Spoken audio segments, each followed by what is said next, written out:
Kagulat World. Buong China ngayon ang napatingin sa pangalan ni Alexandra Alex Ala matapos ang kahangahangang kampanya niya sa Asian Swing ng WTA Tour. Mula sa mga matitinding laban sa Jingshan hanggang sa Hong Kong Open, ipinakita ng Pinay tennis star na hindi na siya basta-basta rising star. Isa na siyang tunay na banta sa mga top-tier players ng Asia. Ngayong 2025, sunod-sunod ang mga upset wins ni Ala laban sa mas mataas na ranked opponents.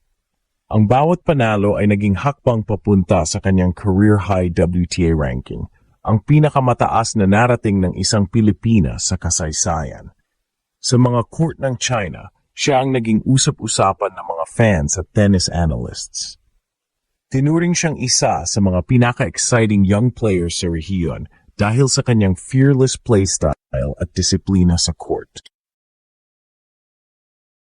Naging special din ang kanyang paglahok sa Hong Kong Open kung saan libo-libong Pinoy fans ang sumugod para suportahan siya. Ang sigaw ng "Let's go Alex" ay umalingaw-ngaw sa buong venue habang pinatunayan ng dalaga na kayang makipagsabayan ng isang homegrown Filipina sa mga powerhouse nations ng Asia.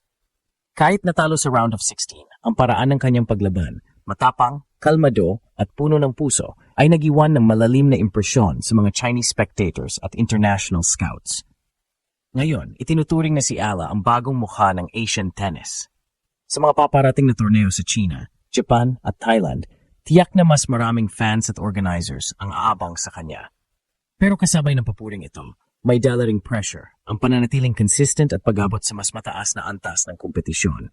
Gayunpaman, isang bagay ang malinaw. Sa bawat rally at panalo ni Alexandra Ayala, unti-unting nagigising ang buong Asia sa katotohanang may bagong reyna sa tennis court. At siya ay isang Pinay. Sa gitna ng mga malalaking pangalan sa women's tennis, isang batang Pinay ang tahimik na umaakyat sa tuktok at ngayon ginugulat ang buong Asia, si Alexandra Ala. Sa mga nakalipas na buwan ng Asian Swing, mula sa China hanggang Hong Kong, pinatunayan ni Ala na hindi na siya basta-basta rookie o rising talent. Isa na siyang legit na top player sa rehiyon, kaya't hindi nakapagtatakang napasama siya sa mga headline ng WTA Asia at local Chinese sports media. Ang kanyang pag-angat ay hindi aksidente. Mula pa noong unang linggo ng tournament sa Jiangxi Open, ipinasok ni Ala ang kanyang trademark aggression at consistency, tinalo ang ilang seeded players at umabot sa mga advanced rounds, bagay na bihira para sa isang Southeast Asian player. Sa bawat laban, kita ang maturity sa kanyang laro, mahinahon sa pressure moments, matalas sa baseline exchanges, at may kumpiyansa sa bawat serve. Dahil dito, marami sa mga Chinese fans ang napahanga. Tinawag pa siyang the Silent Lion from the Philippines. Naging simbolo rin ng pag-asa si Alex para sa mga batang atleta sa Asia. Habang karamihan ng mga Asian players ay nakatuon sa powerhouse systems ng China at Japan, si Ala ay produkto ng sariling sakripisyo, dedikasyon at suporta ng Pilipinas. Sa edad na 20, dala niya ang bigat ng bandila ng bansa sa bawat rally at unti-unting binubura ang limitasyon ng mga Southeast Asians sa tennis world. Sa Hong Kong Open naman, naging mala fiesta ang paligid sa bawat laban ni Ala. Libo-libong Pinoy overseas workers ang dumagsa sa venue, pit-pit ang mga bandila at placard na may nakasulat na Proudly Pinoy.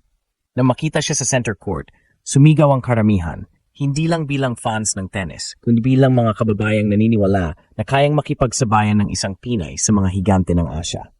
At doon nagsimula ang tunay na Ala effect.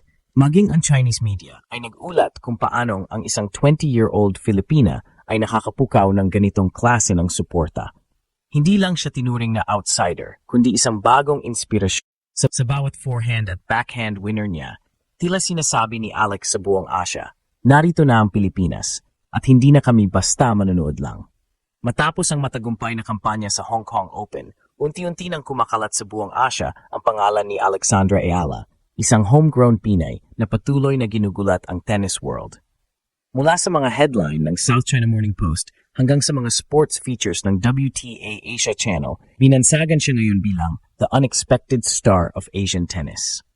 Ang kanyang rise ay hindi lang dahil sa mga panalo, kundi dahil sa paraan ng kanyang paglalaro, kalmado, disiplinado at pusong Pinay.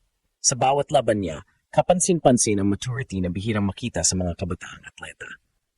Sa China, marami ang humanga sa kanyang composure at strategy. Marunong siyang mag-adjust depende sa kalaban.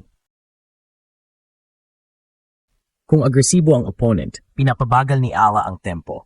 Kung defensive ang kalaban, ginagamit niya ang precision ng kanyang forehand para magbukas ng open. Sa ganitong antas ng adaptability, nagsimulang mapansin ng mga Asian tennis analysts na si Ala ay may champion's mentality na bihira sa edad niya.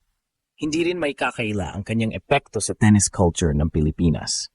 Habang patuloy siyang naglalaro sa international circuit, dumarami rin ang mga batang Pinoy na nagsisimulang magsanay sa tennis courts, umaasang makamit ang tagumpay tulad ni Alex. Sa mga social media posts ng mga Pinoy fans sa China, Japan at Singapore, makikita ang mga hashtag na Pinay Pride at Ila Effect na nagpapatunay na hindi lang siya player, isa siyang simbolo ng inspirasyon. Ang mga Chinese tennis fans naman ay hindi nag-atubiling magpahayag ng paghanga. Sa mga post-game interviews, may ilan pang nagsabing gusto nilang makita si Ala bilang regular competitor sa mga Asian tournaments dahil she brings energy and humility. Nakikita raw nila sa kanya ang kombinasyon ng disiplina ng Asyano at tapang ng Pinoy. Isang pambihirang halo na nagbibigay ng bagong kulay sa women's tennis circuit. Habang patuloy siyang umaakyat sa WTA rankings, nagsimula na ring mapansin si Ayala ng ilang malalaking tennis academies sa Asia Pacific. May mga ulat na ilang Chinese and Japanese training programs ang nais siyang imbitahan para sa collaborative sessions, isang patunay ng respeto at pagkilala sa kanyang abilidad. Ngunit sa kabila ng lahat ng alok papuri, nananatiling grounded si Alex, nakatuon sa susunod na mga torneo at sa layuning mayangat ang Pilipinas sa global tennis map. At kung may isang bagay na pinatunayan ng kanyang pagangat sa China, yun na ito, hindi kailangang galing sa malaking bansa para maging malaki ang impact. Sa bawat palo ni Alexandra Ella, ginigising niya ang buong Asia. At pinapaalala na minsan, ang pinakamalakas na bagyo ay nagmumula sa pinakamaliit na isla. Habang palapit ang bagong season ng WTA Asia Tour, malinaw na si Alexandra Ella na ngayon ang magiging sentro ng atensyon. Sa kabila ng pressure at paparating ng mga hamon, nananatiling matatag ang Pinay champion sa kanyang misyon, hindi lang para sa sarili, kundi para sa buong bansa. Ang kanyang goal ay simple, pero makapangyarihan, to prove that Filipinos can compete with the best. Sa mga court ng China, Japan at Thailand, patuloy siyang magiging boses ng bagong henerasyon ng Asian tennis. Hindi na lang siya tinitingala bilang underdog, kundi bilang bagong mukha ng pag-asa para sa mga manlalarong galing sa maliit na bansa. At habang lumalakas ang alon ng suporta mula sa buong Asia, isa lang ang malinaw, nagsisimula pa lang ang kwento ni Ala. Mula sa Hong Kong hanggang sa Shanghai, mula sa Maynila hanggang sa Beijing, isa ang sigaw, Alexandra Ala, Pinoy Pride ng Asia.